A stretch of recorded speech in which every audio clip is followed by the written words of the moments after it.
বিশ্বের পোশাক কারখানার মানচিত্রে ঝলমল এক নাম মেড ইন বাংলাদেশ। এবার সেই ট্যাগই দেখা যাবে অস্ত্রের গায়ে, যুদ্ধবিমান, ড্রোন আর সাজোয়া জানেও। হ্যাঁ, বাংলাদেশ এবার পা রাখছে প্রতিরক্ষা শিল্পে। তৈরি হচ্ছে ডিফেন্স ইকোনমিক জোন। কোথায় এবং কেন সামরিক শিল্পের অর্থনৈতিক জোন গড়ছে বাংলাদেশ? কোন কোন দেশ বিনিয়োগ করবে ডিফেন্স ইকোনমিক জোনে? চীন বাংলাদেশ ড্রোন কারখানা শুরু কবে? বিস্তারিত তুলে ধরব এই প্রতিবেদনে। সাবস্ক্রাইব করে সাথে থাকার অনুরোধ। কেন এবং কোথায় হচ্ছে বাংলাদেশ ডিফেন্স ইকোনমিক জোন?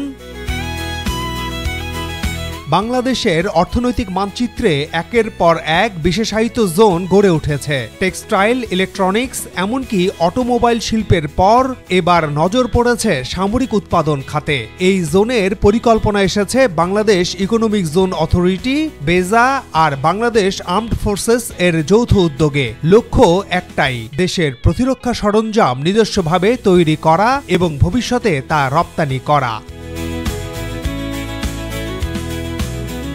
দক্ষিণ এশিয়ার দেশ পাকিস্তান প্রতি বছর $450 মিলিয়ন এবং ভারত $2.76 বিলিয়ন প্রতিরক্ষা শিল্পে বিনিয়োগ করছে টানা 4 বছর ধরে। 2023 সালে যুক্তরাষ্ট্র প্রতিরক্ষা শিল্পে $11.3 বিলিয়ন, জার্মানি $3.3 বিলিয়ন, চীন $2.4 বিলিয়ন, দক্ষিণ কোরিয়া $621 মিলিয়ন, তুরস্ক $600 মিলিয়ন, নেদারল্যান্ডস $258 মিলিয়ন বিনিয়োগ করেছে। সামরিক শিল্পে বিনিয়োগের ক্ষেত্রে আঞ্চলিক দেশগুলোর মধ্যে বাংলাদেশের বিনিয়োগ অনেক কম, অথচ বছরে অন্তত পাকিস্তানের সমান বিনিয়োগ সম্ভব বলে মনে করেন বিশ্লেষকেরা। এই অবস্থায় নড়ে চড়ে বসেছে অন্তর্বর্তীকালীন সরকার। স্বনির্ভর একটি প্রতিরক্ষা শিল্পের ভিত্তি গড়ে তোলার বৃহত্তর পরিকল্পনার অংশ হিসেবে একটি বিশেষায়িত ডিফেন্স ইকোনমিক জোন বা সামরিক অর্থনৈতিক অঞ্চল স্থাপনের সিদ্ধান্ত নিয়েছে সরকার। এই উদ্যোগের লক্ষ্য সামরিক ও আধা সামরিক বাহিনীর ব্যবহারের জন্য ড্রোন, সাইবার প্রযুক্তিগত ব্যবস্থা সহ বিভিন্ন ধরনের অস্ত্র ও গোলাবারুদের চাহিদা পূরণ। পাশাপাশি এসব রপ্তানির সম্ভাবনাও লক্ষ্যে রয়েছে।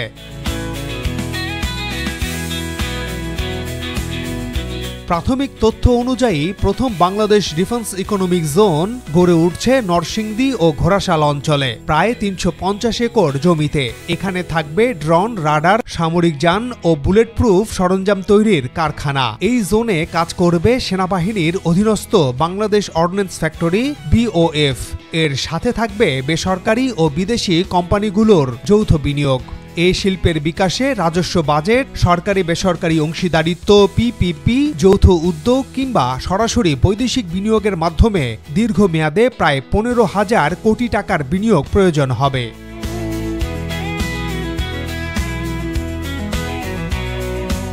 এরই মধ্যে প্রতিরক্ষা খাতের আধুনিকায়ন এবং আত্মনির্ভরশীলতা অর্জনের জন্য প্রযুক্তি হস্তান্তর, যৌথ বিনিয়োগ, PPP ও FDI সহজ করতে বেশ কিছু নীতিগত অনুমোদন দিয়েছে প্রধান উপদেষ্টা ডক্টর মোহাম্মদ ইউনূস। গত সেপ্টেম্বর মাসে বাংলাদেশ অর্থনৈতিক অঞ্চল কর্তৃপক্ষ বেজার নির্বাহী চেয়ারম্যান আশিক চৌধুরীর সভাপতিত্বে অনুষ্ঠিত হয় এক সভা। সেখানেই ডিফেন্স ইকোনমিক জোন স্থাপনের সিদ্ধান্ত নেওয়া হয়। সভায় উচ্চ পর্যায়ের সামরিক বেসামরিক কর্মকর্তারা উপস্থিত ছিলেন।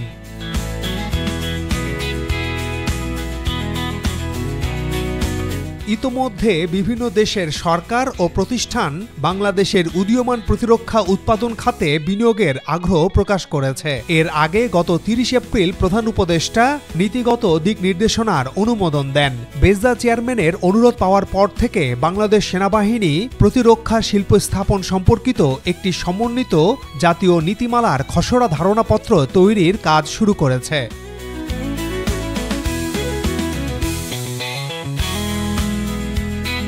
বর্তমানে বাংলাদেশের প্রতিরক্ষা সরঞ্জামের অভ্যন্তরীণ চাহিদার পরিমাণ প্রায় 8,000 কোটি টাকার। এর পাশাপাশি বিজিবি, কোস্টগার্ড, পুলিশ, আনসার ও ভিডিপি এবং আধা সামরিক নিরাপত্তা সংস্থাগুলোর প্রতিরক্ষা হার্ডওয়্যারের বড় ধরনের চাহিদা রয়েছে। সময় যত গড়াবে ততই বাড়বে এই চাহিদা। তাই একটি শক্তিশালী নিজস্ব প্রতিরক্ষা শিল্প এ চাহিদার বড় অংশ পূরণ করতে পারবে।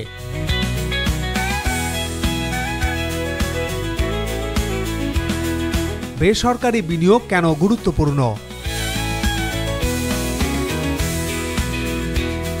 ডিফেন্স ইকোনমিক জোনের জন্য 15,000 কোটি টাকার প্রয়োজন, কিন্তু এক বছরে এই বিপুল পরিমাণ অর্থ বিনিয়োগ বাংলাদেশের সরকারের পক্ষে কিছুটা কঠিন। তাই ধাপে ধাপে কয়েক অর্থ বছরে এই পরিমাণ অর্থ বরাদ্দ দেয়া সম্ভব বলে জানান অর্থ সচিব। এছাড়া ডিফেন্স ইকোনমিক জোন স্থাপনের জন্য রাষ্ট্রায়ত্ত অব্যবহৃত কারখানার জমি সহ সুনির্দিষ্ট জমি অধিগ্রহণের ব্যাপারে অর্থ মন্ত্রণালয় পৃষ্ঠপোষকতা ও সহায়তা করবে বলে জানান অর্থ সচিব।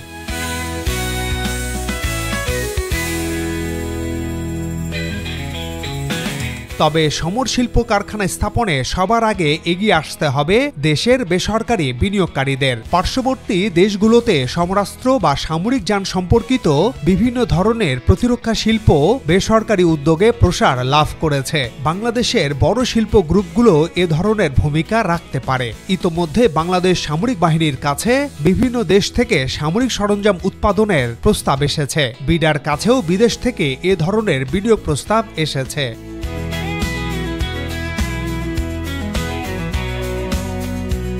বিনিয়োগে আগ্রহী যেসব দেশ। বাংলাদেশের অর্থনীতির আকার, ভৌগোলিক অবস্থান আর কৌশলগত পররাষ্ট্র নীতি বিশ্বের কাছে বাংলাদেশকে একটি নিরাপদ রাষ্ট্র হিসেবে স্বীকৃতি দিয়েছে। মূলত এ কারণে অনেক দেশ চাইছে বাংলাদেশে সমর শিল্প উৎপাদনে যৌথভাবে কাজ করতে, বিশেষ করে জাপান, দক্ষিণ কোরিয়া, কাতার, চীন এবং তুরস্ক। চীন বাংলাদেশ ড্রোন কারখানা।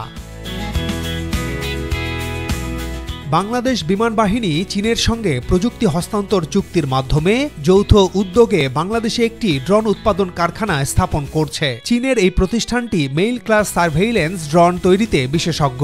চলতি বছরের ডিসেম্বরেই চীনের সহায়তায় বাংলাদেশে চালু হতে যাচ্ছে প্রথম ড্রোন উৎপাদন কারখানা। এই ফ্যাক্টরিতে উৎপাদিত ড্রোনগুলো হবে আধুনিক নজরদারি ও বর্ডার পেট্রোলিং এর জন্য, যা ব্যবহার করবে বাংলাদেশ সেনাবাহিনী ও বিমান বাহিনী, এবং ভবিষ্যতে রপ্তানির সম্ভাবনাও রয়েছে আফ্রিকা ও দক্ষিণ এশিয়ার বাজারে।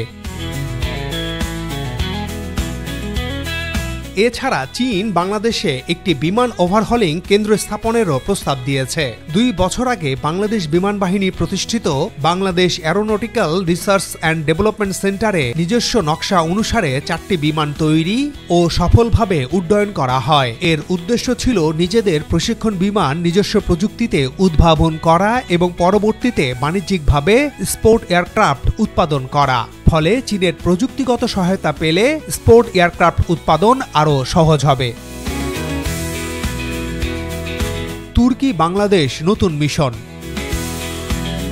নতুন মিশনে নামছে তুরস্ক ও বাংলাদেশ। বাংলাদেশের সঙ্গে প্রতিরক্ষা সহযোগিতা জোরদারের বিষয়ে আলোচনা করতে তুরস্কের প্রতিরক্ষা শিল্প সংস্থা অর্থাৎ ডিফেন্স ইন্ডাস্ট্রি এজেন্সি এসএসবির সভাপতি অধ্যাপক হালুক গর্গুন গত জুলাইয়ে ঢাকা সফর করেন।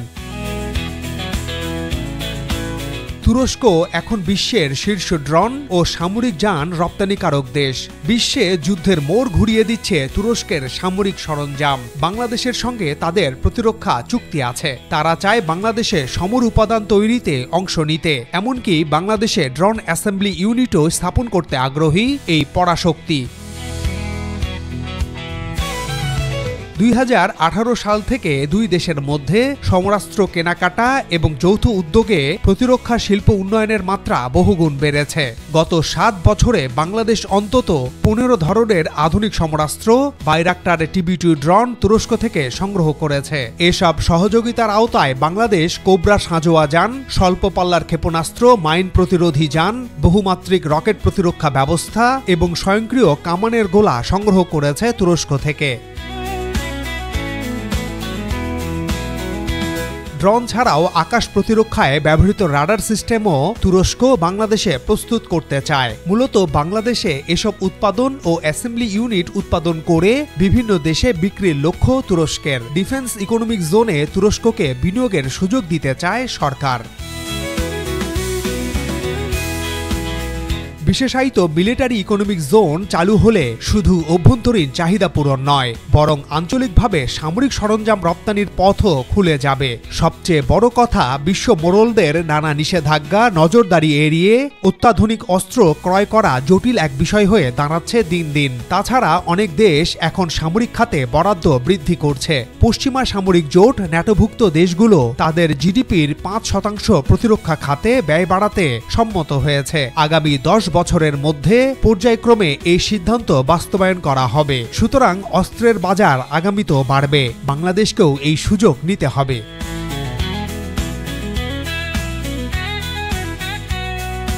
আজকের পৃথিবীতে শক্তিশালী অর্থনীতি মানেই প্রযুক্তিগত আত্মনির্ভরতা। বাংলাদেশ সেই পথে হাঁটছে, যেখানে গার্মেন্টসের পরের ব্র্যান্ড হবে ডিফেন্স টেকনোলজি। হয়তো খুব শীঘ্রই কোনো দেশের যুদ্ধক্ষেত্রে উড়বে একটি ড্রোন, আর তার গায়ে লেখা থাকবে মেড ইন বাংলাদেশ।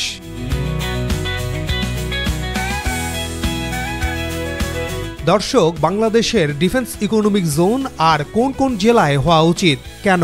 আপনার জেলায় এমন ইকোনমিক জোন করার মতো জায়গা আছে? মন্তব্য করে জানান। সবাই ভালো থাকুন, আমাদের সাথে থাকুন।